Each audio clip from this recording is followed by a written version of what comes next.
Greetings from Belgaum. In the name of our Lord Jesus, of our King Jesus. Today, we are having a Thursday Bible study, and there is a little shift in what we are going to study, what we are going to learn. All these teachings, in the earlier teachings, we were learning about Jesus and the church, basically. And now we are going to shift from today onwards to the kingdom of God, right? And it's very, very essential for the church to understand that the kingdom of God is the basic focus on which, God is focusing on the earth. It's not the church so much. Because the church, if you think of it, is just a temporary organization or organism which will be removed from the earth. But the kingdom of God is something which is eternal. It has no end. And it's all-encompassing, universal kingdom. God is exalted there. And we are very much a part of that. So it's good and it's necessary for us to know what is the kingdom of God, what are the principles. And if we understand and function as a church, which is actually a part of the kingdom, and a church which actually manifests and expresses the power of the kingdom, things will become easier for us. Because the devil will start backing off.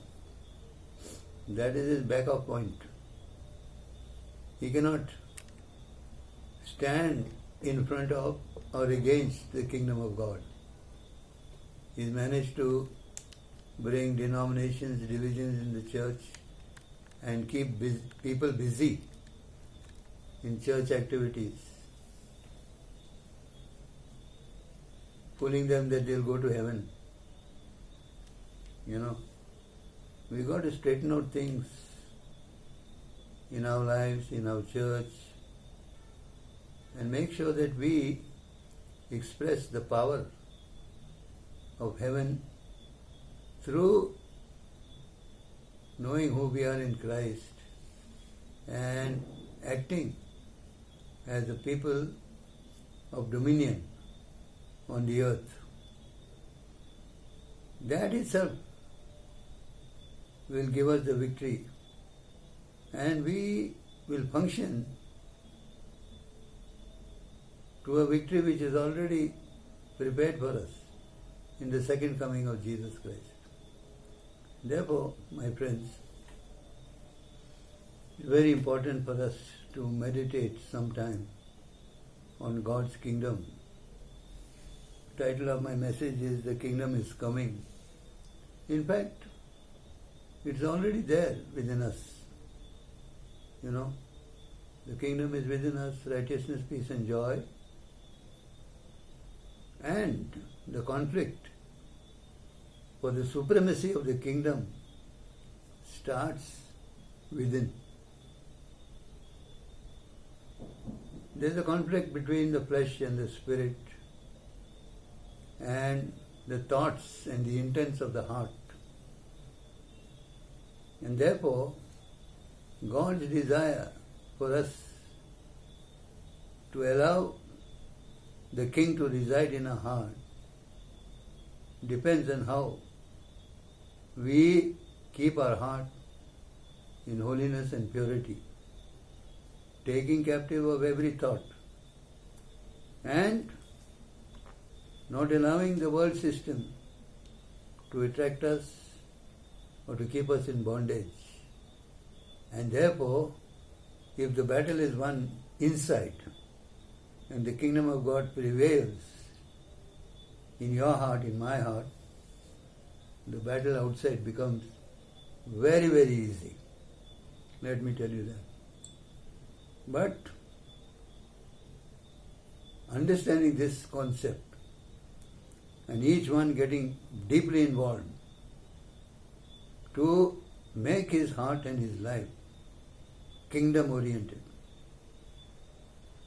so that out of that heart will come abundance of life, kingdom life. Amen? Think about that. Isn't there a conflict inside? Aren't we succumbing to sinful desires and worldly lusts? If that's happening inside, then we are not fit enough. Forget about being kings and priests. Not fit enough to be soldiers in the kingdom of God. So this is a very, very important concept for us. Separation, holiness, purity, sanctification. So that we will go with the King when he comes and come back after 7 years to rule for 1,000 years. This message must go out to the devil and all the demons who are dancing around in the darkness. That their time is fulfilled, the time is up. Jesus said the time is fulfilled. The kingdom of heaven is at hand. And that message has to ring out again and again. And we have to behave as we are functioning as people of the kingdom and extending the kingdom of God day by day. When we do that, our whole concept will change, our prayer will change, and we will become people who exercise dominion from our position in Christ, which is the position of the throne. The kingdom within and the kingdom from the throne. And if we walk like that, you are a unique person.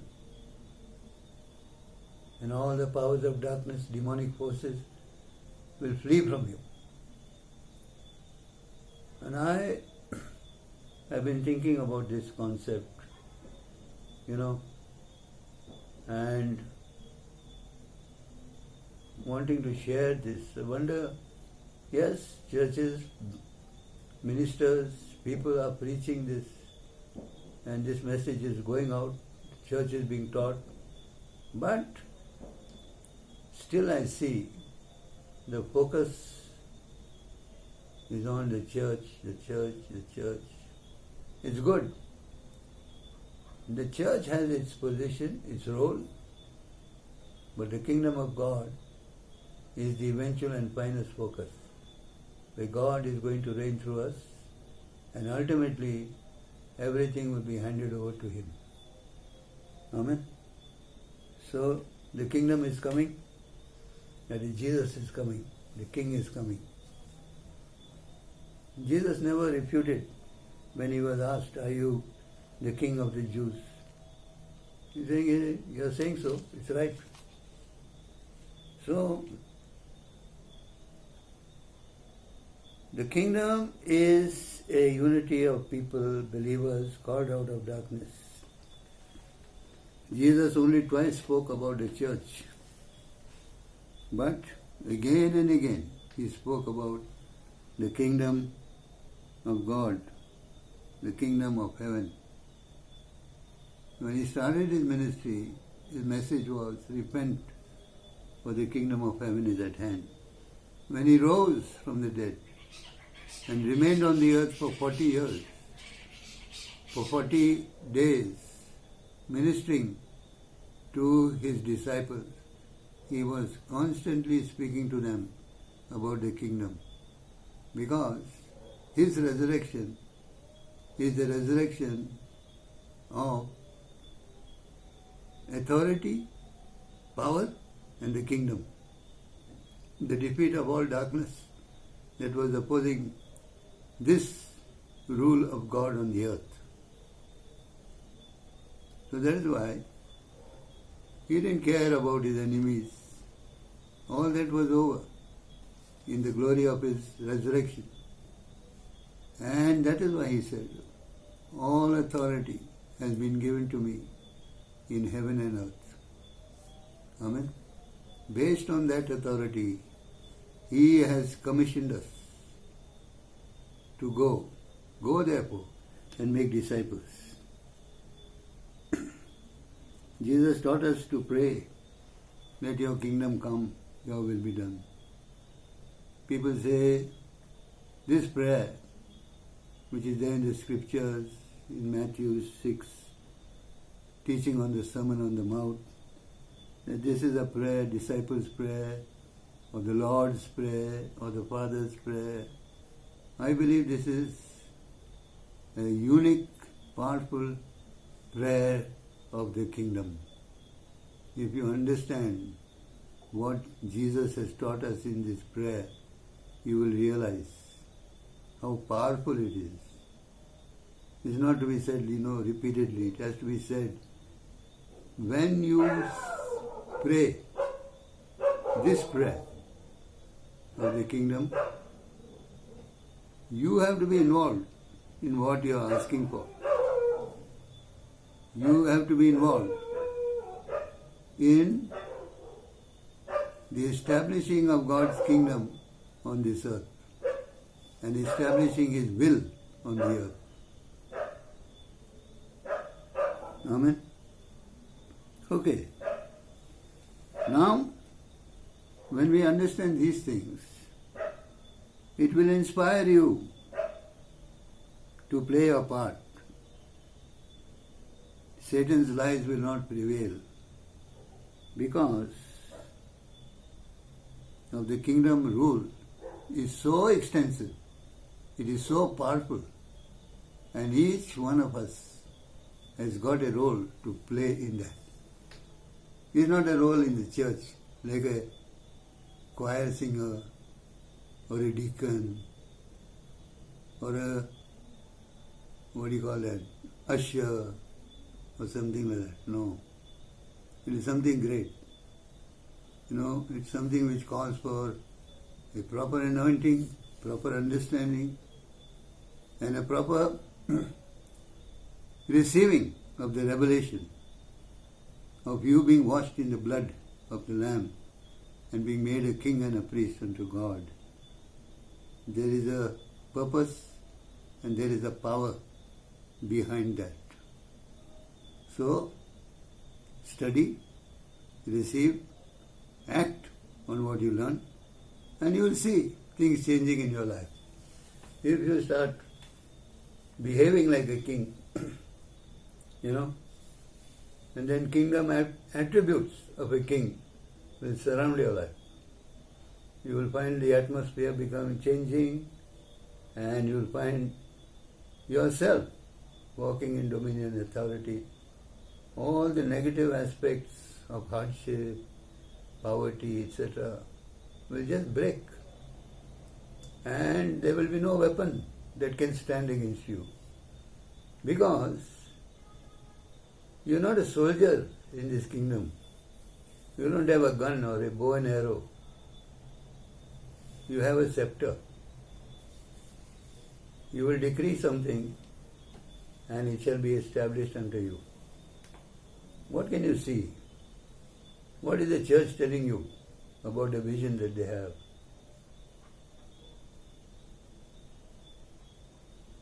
You are limited to that. That's where you need to establish your kingdom. But believers today, they are afraid of speaking about Jesus Christ because of certain consequences coming out from the other side.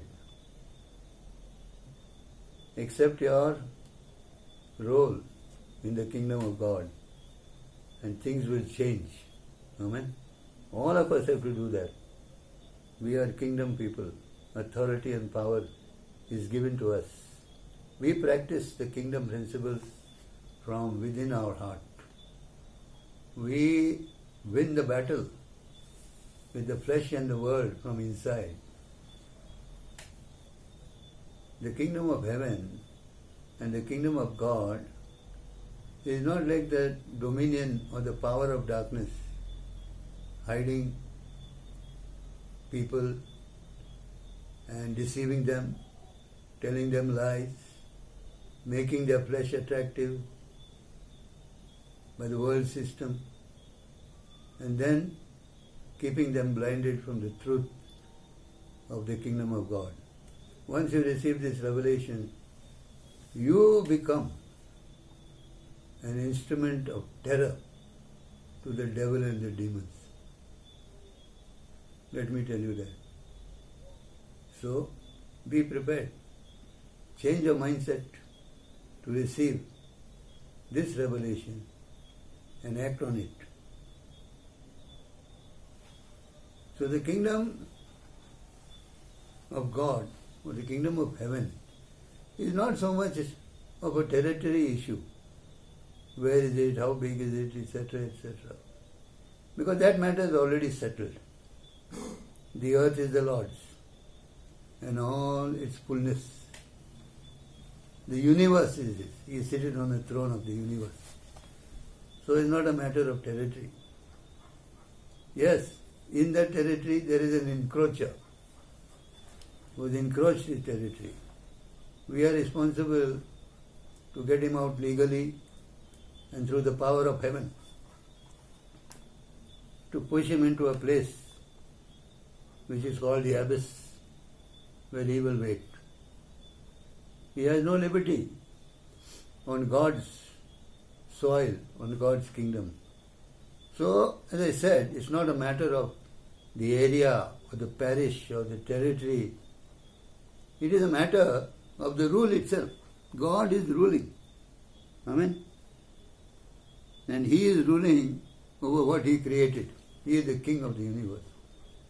And we have to enter into that area in which God has established His rule over the earth. Now, the rule of God first comes to man. When man submits to the Lordship of Jesus, then God gives him the authority to rule as a king. Takes some time for him to understand, because man is a struggling human being, struggling being under hardship and things like that. And it's not easy for him to accept that, I am a king now and the kingdom of God. So we need to slowly, carefully induct this message into the people, and as they listen, their hearts are prepared, they receive, and let the kingdom be established inside. Okay, once you submit to the call of God, then this call and this anointing has to be spread to other people through you and through me. That is our function, basically. And that is done by the proclamation of the gospel. All of us are held accountable for that. Okay? So, that is the beginning of the kingdom of God. Once you receive Jesus Christ and submit to His Lordship, He is the King of Kings. And He comes to rule in your heart. And you have a scepter being washed in His blood. You are a king unto God and a priest unto God. So you can approach God at any time. Alright? Let's see what Matthew chapter 7 and verse 21 says.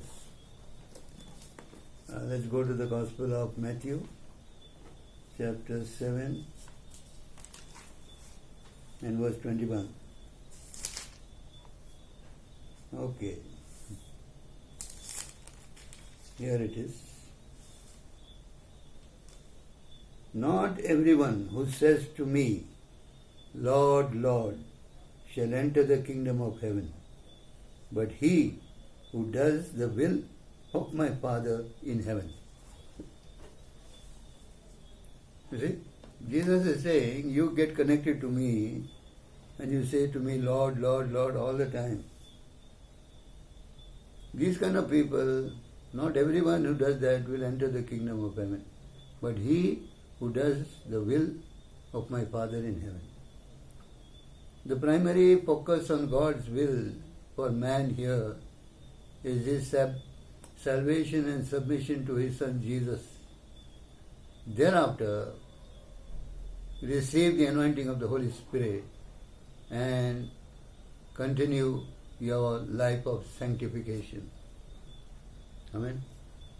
And then, through the ministry of the Word and the Holy Spirit, you will be inspired of what kind of a role you have to play in establishing God's kingdom on this earth. There is a great battle with the powers of darkness that has to be faced by the church. But this battle is executed by and through the victory that has already been won by Jesus. And that name, Jesus, is given to us to be used in this battle. So, think of it. Lord Jesus, that's not enough. You have to submit to God's will. Amen. And the primary focus is your sanctification. That is separation. Separate yourself from the world which is perishing. And do not love the things of the world. Sanctification is a very important word which you have to understand. Now, the church and the kingdom are related and connected. I am not saying that you need to neglect the church and function only as a kingdom body. You have to understand, live and function through the church. Okay? So, the kingdom emphasizes the thing that God is doing. What is God doing on the earth? The kingdom of God emphasizes that, illustrates that. The church emphasizes, illustrates the people whom God is using to do it. So God has a work which He is doing on this earth. That work is called the kingdom activity. The church are the people God is using to do that work. Simple as that. So you see the connection between the church and the kingdom. The church is connected. The church must have proper vision for the kingdom of God. Proper authority has to be preached. Believers have to understand who they are in Christ. This is the teaching ministry, which is important. Not just teaching, oh, you be a part of the church, when you die we'll pray for you and push you to heaven. No. There's a work God has for you and every one of us on this earth. You see, the kingdom of God, the dominion of His kingdom, God is depending upon us to activate and spread that on the earth. That is the primary focus of the church. All right. The kingdom comes through repentance from the past life. In the past we are all without God and sinners, living in rebellion to God, living according to our own lusts, ungodly, without God and lost in this world. That's what the Bible says that we were. Okay. Then when we hear the gospel, we are called to repent. Repent and believe. So, repentance is the first step that we need to take to enter the kingdom of God. Alright? In this way, we enter the kingdom of God. And this repentance is a lifelong kind of a activity, a heart activity, depending on how deep in darkness you were before you heard the gospel and how connected to the world you were. If you are still connected to the world and you are in the church listening to this message, I tell you something, you won't understand it.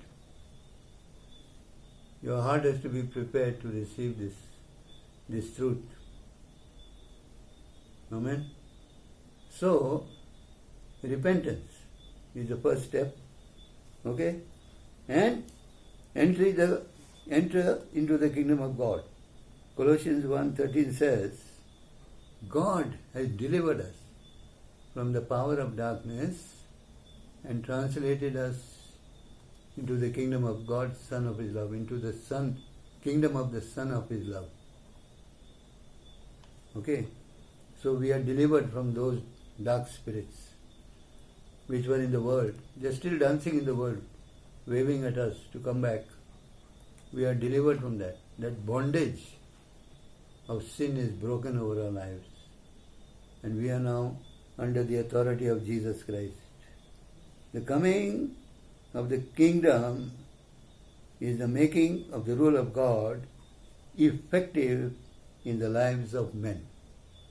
So, any church, any pastor, any teacher will understand this and focus his teaching in preparing people in the church to function for the kingdom of God. Amen? Okay. So, through the lives of people, the kingdom of God is proclaimed, expressed, and advanced on the earth. Matthew 6:10 says, let your kingdom come, your will be done on this earth. Let your kingdom come. Lord, you reign over this earth. You know the meaning of that? The throne of God is established in righteousness and justice. And when the church calls for God's kingdom, He is calling for that throne to be established over that nation. When God establishes His throne over that nation, He stretches out His scepter. God has got multiple sources of power to establish His throne and force His kingdom through. But the church must pray accordingly, act accordingly, function accordingly. Once the throne of righteousness and justice is established, the devil's dominion will be shaken up. Amen? God's throne. And it is an everlasting kingdom. So His kingdom is coming. God is coming to rule over a specific area, specific nation, because the church has understood what He wants and the church is doing the will of God. So, the authority and the power of the resurrected Lord Jesus Christ is released to the church to function in the kingdom of God. That is why Jesus has given the church the keys of the kingdom. That the keys of heaven, the powers of heaven will cooperate with the church only if the church is operating on the principles of God's kingdom to extend the kingdom of God. There is no limit to what you can do when you understand this principle. Okay? The Bible doesn't teach that the whole world will be converted. No. The Bible doesn't teach that. There will be rebellion. People will still not believe. But one thing the Bible says, and God has said, that every creature needs to hear the gospel of the kingdom. They need to hear about the love of God and what provision God has made for salvation from sin and the presence of sin, the consequences of sin. Every creature needs to hear that, and every man has to be given his free will to exercise his choice in what he wants to do, to believe on Jesus Christ or not. And the ultimate decree is clear. Whoever believes will be saved. Those who don't believe will be condemned.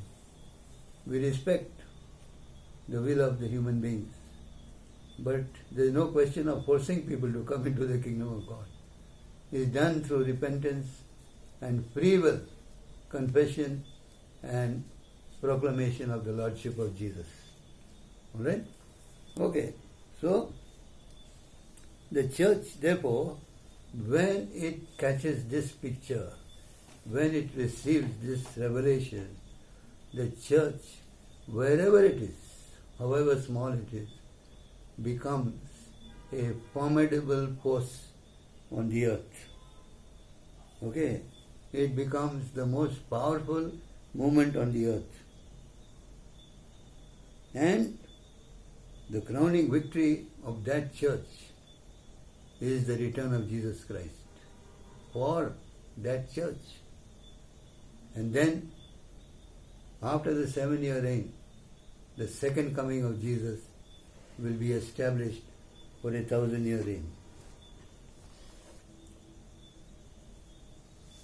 Now, once you receive this revelation, you start adapting your life to this revelation, to think who you are, okay, and what you need to be separated from. The victory has already been won, but you know the spiritual forces, they stay alive even though they have been defeated. So that defeat has to be constantly maintained over the dark forces. That is our responsibility. The new way of life has to change and will continue to change depending upon how deep you go into God's Word. That much higher you will be lifted up as a kingdom believer. That much power you will be lifted up. Go deeper into the Word, receive the Word, sanctify yourself, have the power in you first. The life of God must be released through you. The activity of Jesus Christ must be released through you. The Word of God must be released.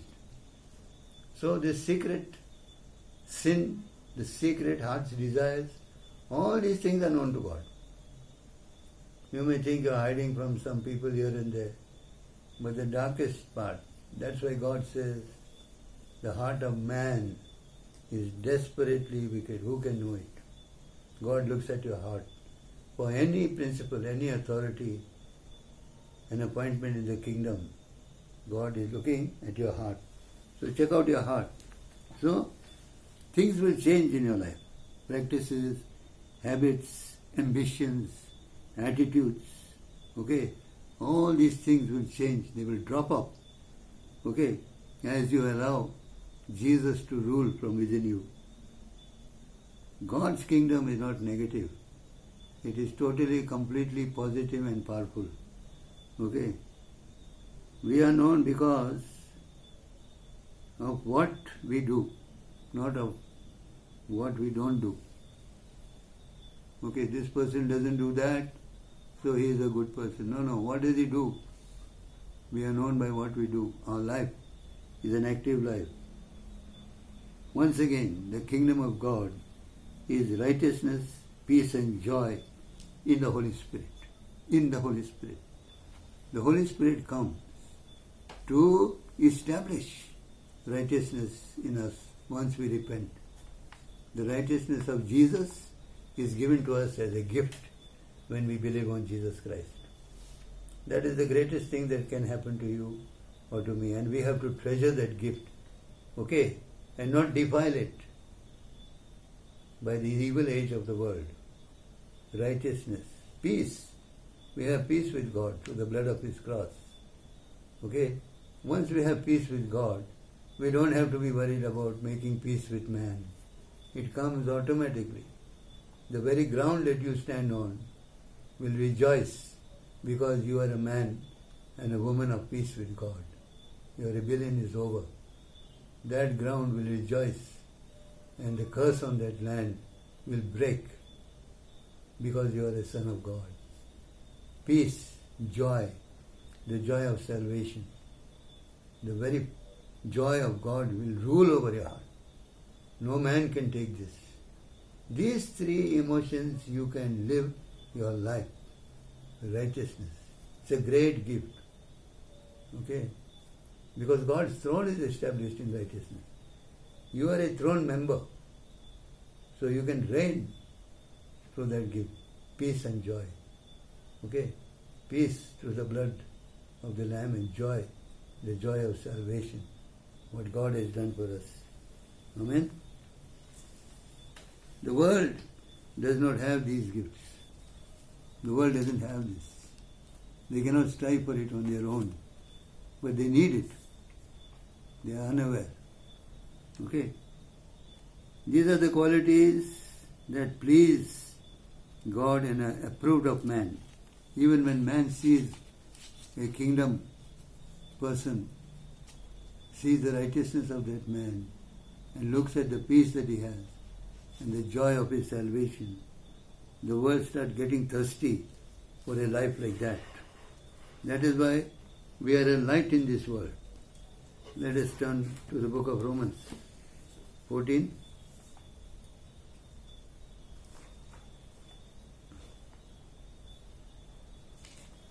Romans and chapter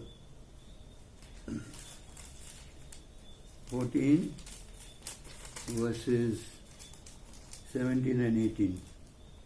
Okay, here we are.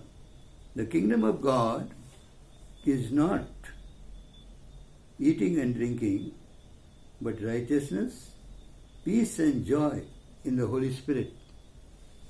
For he who serves Christ in these things is acceptable to God and approved by men. So the kingdom of God is not tangible things, like what a human being needs. Eating, drinking and this. No. God's kingdom is different. You need that for your physical body, fine. But the kingdom of God is different. Righteousness, peace and joy in the Holy Spirit. Okay? These things, when you have, you can serve Christ when you receive these three things, three attributes. Okay? And you are approved by men. Men will favor you, they will approve you, because they can't have it. They'll see something different in you. So what do you have? Righteousness. That's given to you. The righteousness of Christ. Peace with God. Nobody has it unless they believed on Jesus and repented. Joy. Joy is an attribute of God. It's a gift and a fruit of the Holy Spirit.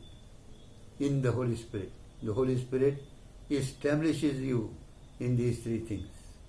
That is why fellowship with the Holy Spirit is so important. Okay? This is a very powerful way of influencing men. And you see this thing happened in the early church. Let's turn to the book of Acts chapter 5. Let's turn to the book of Acts and chapter 5. We look at the early church and we see how they behaved. Acts 5, verse 12 to 15. And through the hands of the apostles, you see, many signs and wonders were done among the people. You know these apostles, these 12 apostles, you see? You know what they were earlier, just fishermen learning from Jesus, afraid when he was crucified, they ran away. Something happened to them. And the Holy Spirit came upon them and baptized them. They all changed. They received power. Jesus said, wait till you get power. You need power in the kingdom of God. Don't fool yourself. You need power even to repent and live a holy life. Okay? So these people, apostles, Many signs and wonders were done among the people by these apostles, same apostles. And they were all with one accord in Solomon's porch. They were all together, united. This is another attribute of the Holy Spirit, it brings unity. Yet, none of the rest dared to join them, but the people esteemed them highly. People were scared to join them, but they esteemed them, seeing their power, seeing their righteousness. Then what happened? Believers were increasingly added to the Lord. God was adding believers to this church because the apostles exhibited these three qualities and the power of the Holy Ghost. Multitudes of men and women were added to the church. Alright? So that they brought the sick out into the streets and laid them on the beds and couches. At least so the shadow of Peter passing by might fall on some of them. This man Peter, who denied Christ, now his shadow has become powerful. Amen. I want to ask you, have you seen your shadow?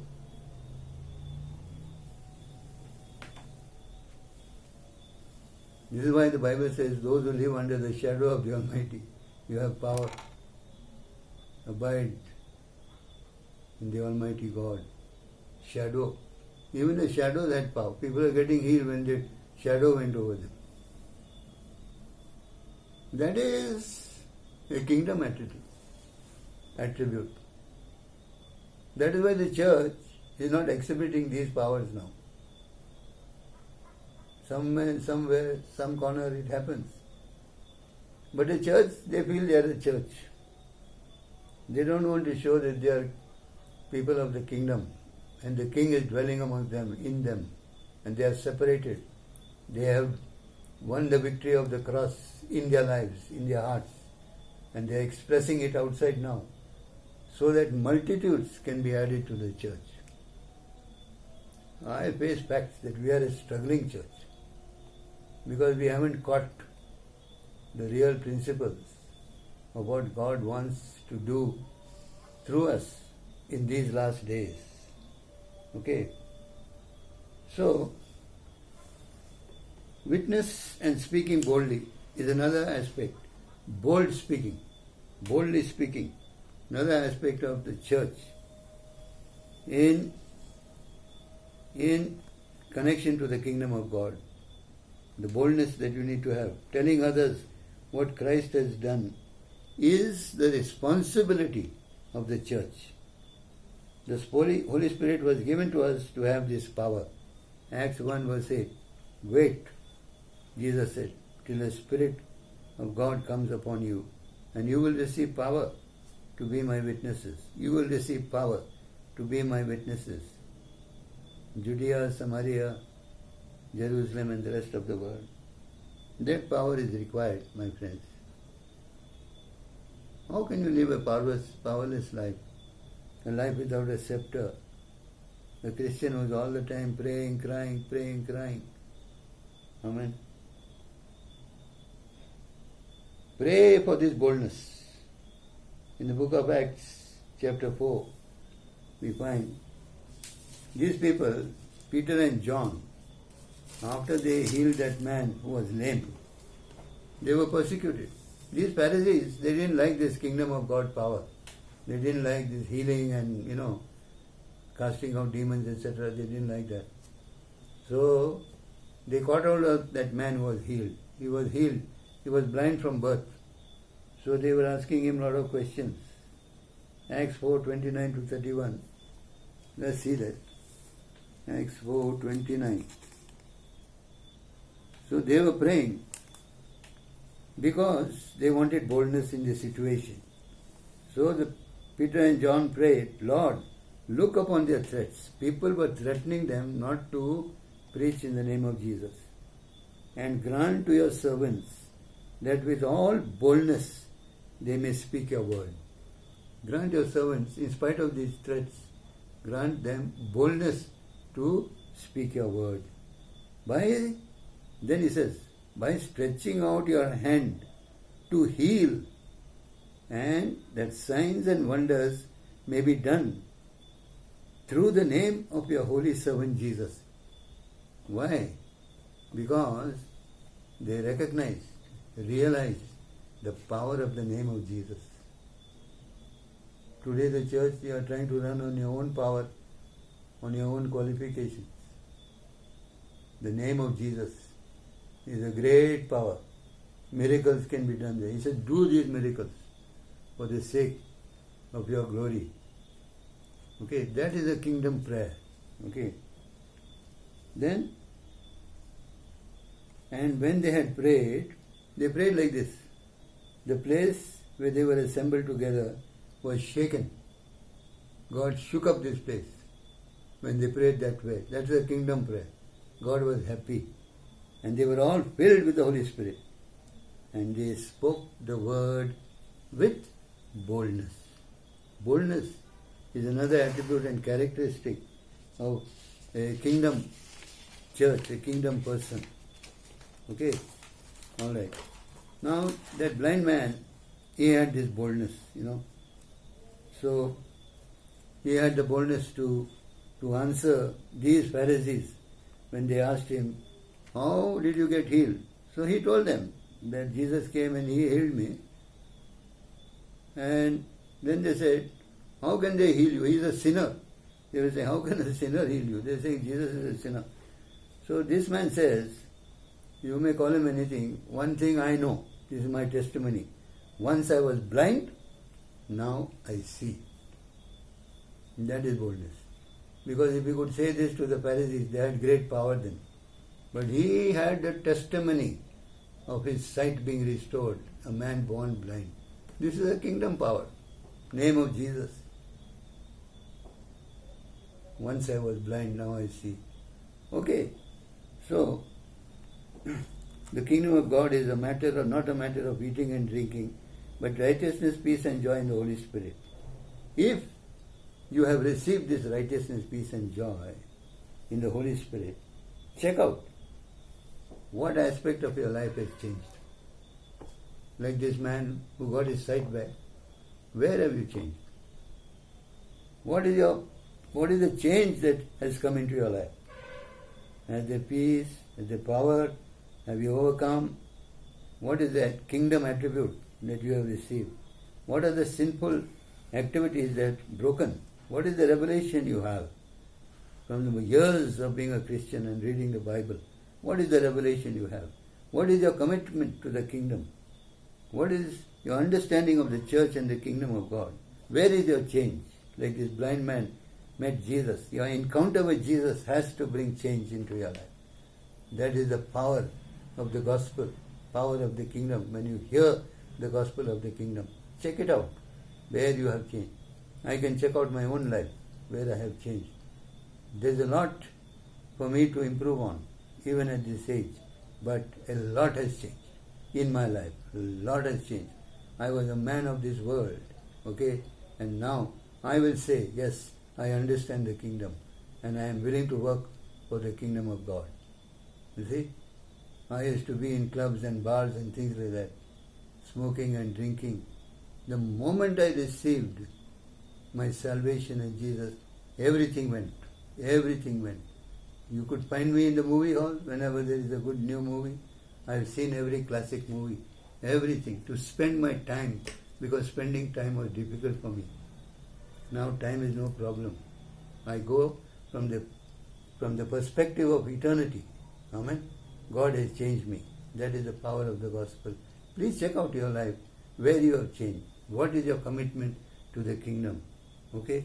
Because we need people who are committed to the kingdom. They're sitting in the church and putting offering in the week and all that is okay. But you have to exhibit the power of the resurrection of the Lord Jesus Christ and extend God's kingdom. Times are difficult. We have to prepare for the coming of our Lord Jesus Christ. Amen? Okay. So I'll leave you with that. Memorize Romans 14 and verse 17 and see where the changes in your life have gone. Then consecrate your life to the Lord Jesus Christ, the King of Kings, and ask Him to fill you with the power and the attributes of the kingdom of God in your life so that you can be used for the kingdom of God. Okay? You can be used for the kingdom of God. Amen? Shall we close in prayer? Okay. Heavenly Father, we thank you and praise you. Your kingdom is a great and powerful kingdom. We are trying to study your kingdom. Give us revelation of your kingdom. What you want us to do. Jesus has said, not everyone who says to me, Lord, Lord, will enter the kingdom of heaven, but those who do the will of the Father. We submit ourselves to do your will. Everyone who has heard this message, all those who are going to hear it, as we release it, in the name of Jesus, touch their hearts, touch their life. Give us a revelation on the ongoing studies, Lord. Whatever you have to teach us, Holy Spirit, you please be with us and teach us so that we can become effective workers of the kingdom. All the glory and honor is yours. In Jesus' name I pray. God bless you and keep you. Amen.